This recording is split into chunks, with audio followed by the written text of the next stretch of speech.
अस्सलाम वालेकुम दोस्तों, मैं हूं नासिर और आप देख रहे हैं मेरा यूट्यूब चैनल नासिर व्लॉग। दोस्तों, एक बहुत ज़बरदस्त खबर आई है रघुपुरे से।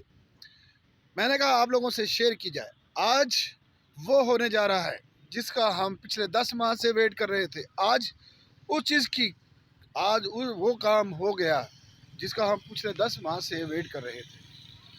दोस्तों, जैसे ही एक नए वकील की एंट्री होती है इस केस में, मोहम्मद मलिक साहब की एंट्री हुई। सबसे पहला इंटरव्यू उस शख्स से हुआ जिसकी शक्ल देखना पसंद नहीं थी। उस शख्स से रब्ता किया गया जिसको कह रही थी मुझे मारा जाता है। उस शख्स को लाइव लिया गया, डिबेट की। जो शख्स पिछले 10 माह से मुसलसल ये कह रहा था मुझसे बात की जाए, मेरे साथ डायलॉग किया जाए, मुझसे जो मेरी गलती है मुझे तस्लीम कराई जाए, मुझे जाहिर किया जाए कि मैं कितना गलत हूँ, लेकिन हमेशा नेगेटिवली जहर उगला गया सिर्फ यूट्यूबर के ज़रिए, न्यूज़ चैनल्स के ज़रिए, और सामना ना किया। क्योंकि झूठा और मक्कार इंसान कभी सच्चे इंसान का सामना नहीं करता। करते हैं तो झूठ के बिना पर कभी भी सामने नहीं आएगा। झूठ झूठ होता है, सच सच होता है, क्योंकि हमेशा सच की जीत होती है, झूठ की जीत नहीं होती। नाज़रीन, सीमा केस में सेम ऐसा ही हुआ। जो मुसलसल 10 माह से अपने खाविंद को डिग्रेड कर रही थी, जालिम शो कर रही थी, क्या ज़रूरत पड़ी अचानक से उसकी, क्या मोहब्बत जाग गई आज से, अचानक से उसको क्यों याद आया, क्यों लाइव डिबेट की गई। नाज़रीन, क्या हम बताते चलें कि केस की एंट्री हो गई और जैसे ही ये केस अदालत में लगेगा तो खुलासा हो जाएगा, खुलासा होने जा रहा है। क्योंकि आज मोहम्मद मलिक साहब अपने तमाम लीगल एडवाइज़र को लेकर रघुपुरे की जो पुलिस है उसके पास पहुंच चुका है। वहां पर बहुत ज़बरदस्त केस की तैयारी कर गया है, और उस केस में सबसे अहम विटनेस, सबसे पहला सवाल उनकी गैर कानूनी तौर पर उस मुल्क में एंट्री पर केस दर्ज करा दिया गया। उसको अवायाल क्या होने वाला है ये आपको हम कल कोर्ट में क्या होने जा रहा है, क्योंकि कोर्ट में भी कल पहला दिन, फर्स्ट डे होगा और पहला केस लगा दिया जाएगा, याचिका दायर करा दी जाएगी, जिसमें ये कहा जाएगा कि इन बच्चों को जबरी रखा हुआ है, क्या इनका यानी दिमागी सलाहियत है, क्या इनको अंडर प्रेशर रखा गया है। तमाम तर ये मेडिकल में साबित हो जाएगा कि बच्चे डिप्रेशन के मरीज़ बना दिए गए हैं या अभी उनसे सलाहियत मौजूद है। मैं यहाँ पर आप लोगों को ये बताता चलूँ कि मोहम्मद मलिक साहब की एंट्री होते ही सीमा और सचिन के पैरों से ज़मीन खिसक गई। नाज़रीन, सबसे पहले वो औरत जो अपने खाविंद से डिबेट नहीं करना चाहती थी, बात नहीं करनी चाहती थी किसी भी टॉपिक पर, अचानक से लाइव सेशन में आई और वही सवालात, वही रिटी बातें दोबारा से कही गई ताकि गुलाम हैदर को तैश आ जाए और तैश में आके वो उसे छोड़ दे। क्योंकि जिस तरह से कहा गया कि ऑनलाइन निकाह हो सकता है सीमा की तरफ से, उस तरह तलाक भी हो सकती है। उसकी अभी भी ये ख्वाहिश थी, उसकी अभी भी वो चाहती थी कि मुझे इस ऑनलाइन के तहत, मुझे जो मेरी डिबेट हो रही है इसके तहत पूरी दुनिया, पूरे मीडिया की नज़र बनी हुई है, और आज भी मुझे कह दे कि मैंने तुझे फारिग किया। लेकिन गुलाम हैदर एक मजलूम इंसान, एक मोहब्बत करने वाला इंसान, इंसानियत के लिए खड़ा, अपने 4 बच्चों को लिए खड़ा हुआ, लेकिन अभी भी उसके दिल के अंदर किसी कोने में आज भी उस मक्कार औरत के लिए मोहब्बत जाग रही थी।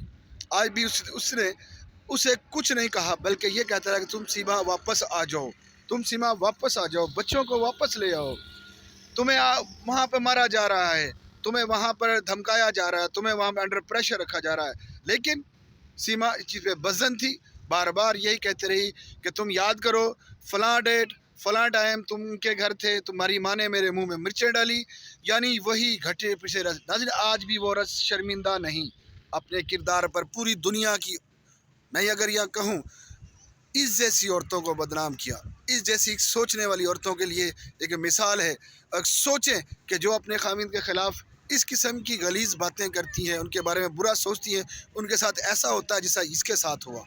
ये बहुत जल्द अपने कैफ़े किरदार पे पहुंचने वाली है, میں اگر یہاں پر یہ بات ایڈ کر دوں کہ بہت جلد بچے ڈیپورٹ ہو کر پاکستان آنے والے ہیں تو غلط نہیں ہوگا، کیونکہ سیما مکاریوں کے جال میں خود پھنستی چلی گئی، اتنا پھنستی چلی گئی، اب وہاں پر پھنسی ہوئی ہے اور اس کو نکلنے کا راستہ نہیں مل رہا۔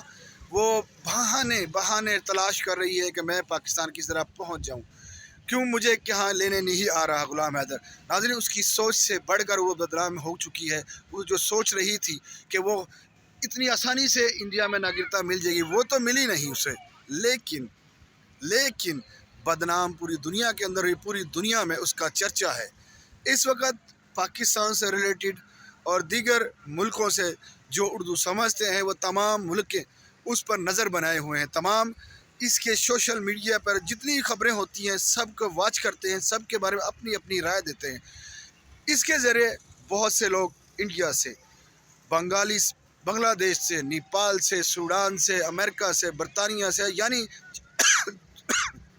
جہاں کہیں بھی ہم کہہ سکتے ہیں پاکستانی اور انڈین رہتے ہیں، ان تمام کے تمام کی نظر اس کیس پہ بنی ہوئی ہے۔ یہ دو ملکوں کی بات نہیں ناظرین، یہ انسانیت کی بات ہے۔ اگر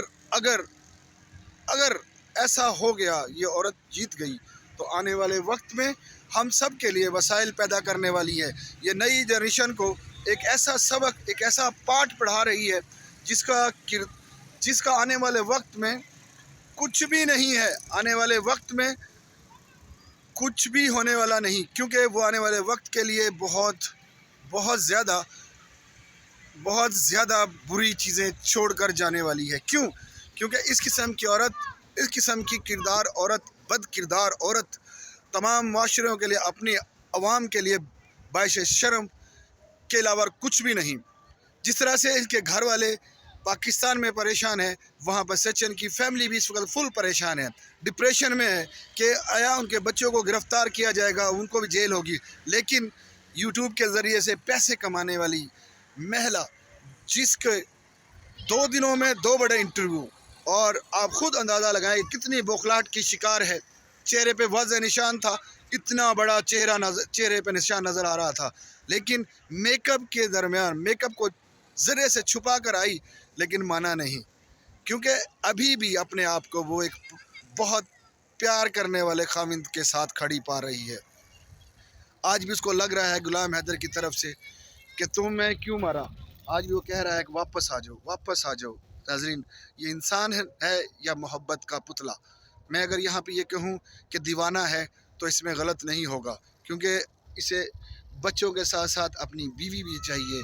بے شک وہ بیوی جو کانڈ کر کے گئی، ملک کو بدنام کر کے گئی، غلام حیدر کو بدنام کر کے، لیکن پھر بھی اس کی محبت آج بھی زندہ ہے اس کے لیے، جو اس کو برکردار کہتی ہے، جو اس پہ الزام لگاتی ہے کہ 4 سال میرا منہ نہیں دیکھا، 4 سال بچوں کو نہیں دیکھا، بچے بھول چکے ہیں اس کو۔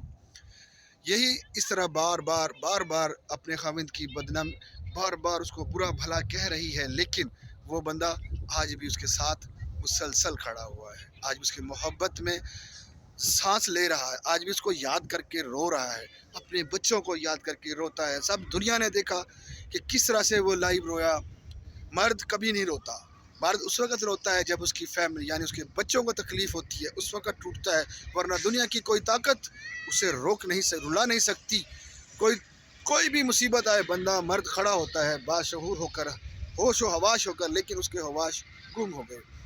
جو اپنے بچوں کے لیے بیرون ملک گیا ہوا تھا، دھوپ دیکھی نہ، چھایا دیکھی نہ، طوفان دیکھا نہ، گرمی دیکھی نہ، سردی دیکھی، لیکن ہر وقت اپنے بچوں کے لیے اچھے فیوچر کے لیے، اپنے بچوں کو اچھا فیوچر دینے کے لیے اپنی تمام تر کوششیں کرتا رہا اور ان کو پیسے بھیجتا رہا۔ اور یہ عیاشی کرنے والی عورت پوری طرح عیاش تھی اس پاکستان میں، اور اس کو بدنام کر اس کو کردار پہ سوالہ نشان چھوڑ کر 4 بچوں کو لے کر راتوں رات غائب ہو گئی۔ اس کے تمام تر جائیداد کو بیچ کر، فروخت کر کے، اور لوگوں سے قرض لے کر یہاں سے ملک سے بھاگ کر، جو کہتی ہے کہ میں اپنی محنت سے مکان بنایا، تو میں اسے یہ پوچھنا چاہتا ہوں، کیا تم کام کرتی تھی؟ کیا تمہارے پاس اتنے پیسے تھے؟ یہ غلام حیدر کے پیسے تھے جو تمہارے پاس تھے؟ ناظرین، یہی سوالاتوں کے ساتھ پھر دوبارہ کسی نئی ویڈیو سے ملیں گے، تب تک اجازت دیجیے، اللہ حافظ۔